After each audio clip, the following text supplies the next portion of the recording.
Laetitia Atlani-Duo, bonjour. Bonjour. Et merci d'avoir accepté notre invitation cet après-midi. Vous êtes anthropologue, directrice de recherche à l'Institut de recherche et de développement. Et les éditions Albin Michel font paraître sous votre direction un livre absolument passionnant intitulé « Les spiritualités en temps de pandémie ». Fondatrice de l'Institut Covid-19 Ad Memoriam, vous avez en effet initié des ateliers d'écriture autour de représentants et de personnalités du monde religieux dans sa diversité. On va recevoir, je l'espère dans quelques instants, le grand rabbin de France, Chaim Korsak, qui a participé à cette œuvre. Laetitia Atlani-Duo, la quête de sens pendant cette pandémie de Covid-19 a longtemps été réservée aux scientifiques. Pourquoi vous a-t-il semblé nécessaire aujourd'hui de recueillir ces paroles, notamment d'autorités spirituelles ? Merci à vous pour cette invitation. En effet, la quête de sens dès le départ s'est imposée comme une évidence pour tous. On a été quand même très marqués, en particulier pendant le premier confinement. On a perdu des gens, on a été marqués par l'isolement, par le confinement, etc. Et donc, tenter de donner sens à ce qui nous arrivait, à ce moment singulier, à cette rupture qu'on a tous vécu, a été absolument nécessaire pour tous.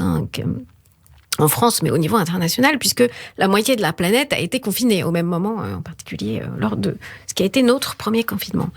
Il m'a semblé nécessaire dès le début, donc dès début mars 2020, de ne pas se limiter finalement à des recherches explicatives qui s'intéresseraient à la science uniquement, qui demanderaient à des scientifiques de tenter de nous éclairer, d'éclairer le gouvernement, mais d'éclairer la population.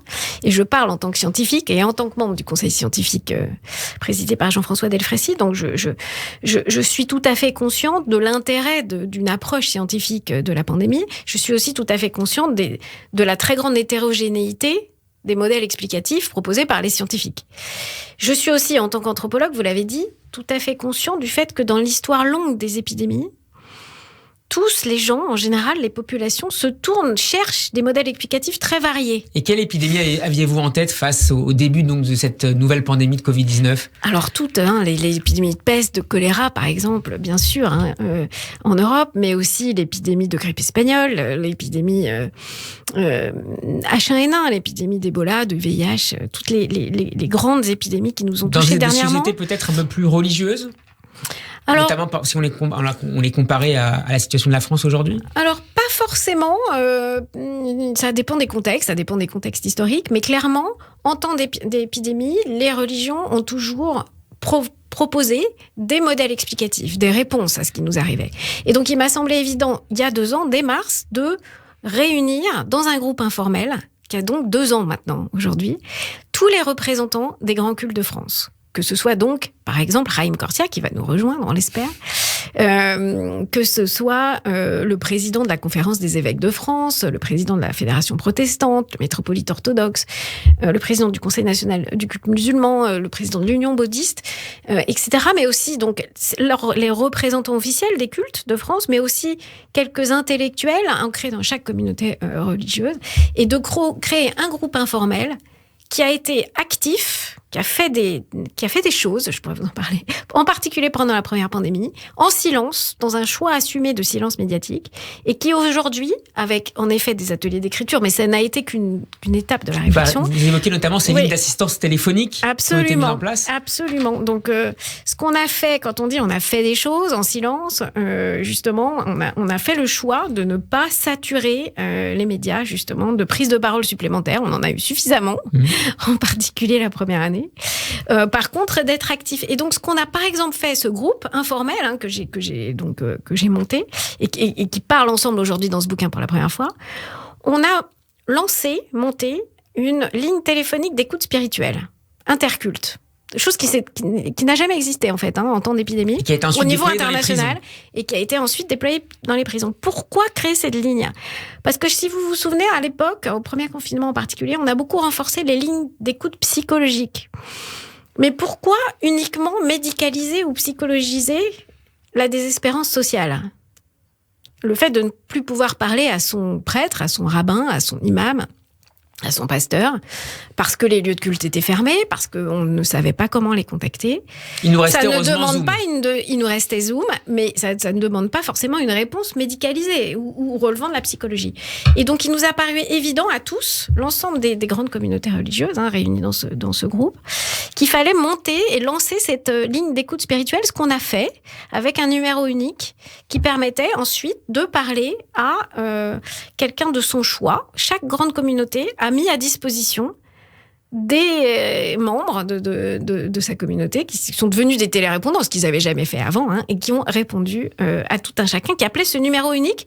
Donc, un choix d'une ligne interculte d'écoute spirituelle portée par l'État et avec à disposition des écoutants venus de toutes les religions. Donc, c'est quelque chose d'unique, ça ne s'est jamais fait au niveau international.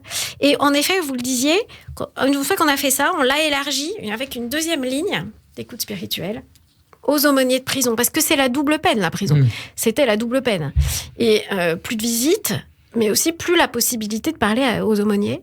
Et donc, une deuxième ligne d'écoute spirituelle, avec la même logique, a été mise en place dans les prisons. Ces lignes existent toujours ? Non, elles ont été fonctionnelles pendant le premier confinement. Elles n'existent plus depuis que les lieux de culte, finalement, sont largement accessibles. Mais ce type d'action, ça a aussi renforcé ce groupe informel, qui a fait qu'on s'est dit, après plusieurs mois, on a fait des choses quand même assez extraordinaires en silence. Et il serait bien, finalement, de partager avec le grand public, non seulement nos actions, mais le livre, ça parle pas de la gestion de crise. Ça revient de manière un petit peu plus intellectuelle, peut-être, sur, finalement, une grande question qui est, finalement, est-ce que les religions ont quelque chose? Qu'est-ce qu'elles ont à dire sur la pandémie? Qu'est-ce qu'elles ont à dire sur ce qu'on a vécu? Est-ce qu'elles ont encore des choses à apporter au-delà de la science, au-delà des médias, au-delà des... Pour nous aider à sortir de l'absurde. Pour nous aider à donner sens au monde, et a priori à l'absurdité de ce qu'on a pu... à l'injustice aussi qui a pu être ressentie devant la mort de certains, devant la difficulté à accompagner les mourants, etc. Et qu'est-ce que chacun d'entre eux, c'est donc 15 personnes issues des grandes communautés religieuses de France, finalement, pour eux, comment est-ce que ils ont vécu cette pandémie et qu'est-ce que les religions ont en fait encore à dire ? Est-ce qu'elles ont quelque chose? Est-ce que ces contributeurs ont par-delà leur diversité réussi à faire émerger quelque chose de commun? Est-ce que vous avez perçu ça oui, de absolument. votre poste de contrôle, j'allais dire? Un contrôle bienveillant, un contrôle qui a su convaincre quand même. Il faut quand même dire qu'ils m'ont fait confiance. Ils m'ont fait confiance jusqu'au bout. Et le choix de parler ensemble, de sortir du silence, parce que on les a peu entendus finalement pendant cette pandémie, très peu. Et c'était un choix de leur part, ils le disent. Et le fait de sortir du silence tous ensemble et dans ce livre collectif est un signe de grande confiance. Alors oui, il y a des choses qui ressortent. Les textes sont très hétérogènes et c'est ça qui est intéressant. C'est aussi intéressant de voir ce que les uns et les autres considèrent comme prioritaire. Mais il y a 2-3 grandes idées. La première peut-être est que finalement le choix qui a beaucoup été fait durant une grande pandémie, de la tentation de blâmer autrui, de blâmer les autres, comme responsable des contaminations, comme responsable de l'émergence, comme coupable, les grandes figures, ce qu'on appelle les grandes figures de blâme ou les boucs émissaires. Cette tentation qui a été très souvent présente dans l'histoire des épidémies n'a pas été là pendant la pandémie Covid-19 en France. C'est une tentation qui a été partagée pas uniquement par les grandes communautés religieuses au cours de l'histoire, par des scientifiques aussi parfois, mais ça a été quand même quelque chose qui a pu marquer, par exemple, l'histoire de certains épisodes d'épidémie de peste en Europe. On le voit aujourd'hui, ça n'a pas du tout été le cas lors de la pandémie Covid-19, et au contraire, ce qui ressort clairement des textes de tous, c'est que finalement l'enjeu principal, c'était de finalement permettre ou accompagner les gens dans leur désir finalement quelqu'un le dit dans le texte, de faire vivre Dieu en moi, alors en plein isolement. C'est-à-dire, finalement, comment est-ce qu'on fait quand on est... Quand on est pratiquant, qui est super, d'Etty Hillesum. Etty Hillesum, absolument, que je cite dans mon introduction. Qui a vécu dans les camps de la mort et qui a été assassinée en 1943. Elle écrivait son besoin face au silence de Dieu, d'aider Dieu à ne pas s'éteindre en moi.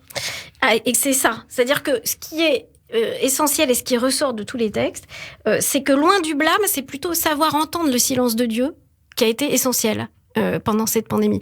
Et avec une difficulté pour les leaders religieux d'accompagner les pratiquants, les croyants, dans ce besoin de savoir entendre le silence de Dieu, alors même que les lieux de culte étaient fermés, alors même qu'ils n'avaient pas finalement la possibilité de se réunir, en particulier lors de moments très importants que sont par exemple les enterrements, les mariages, etc.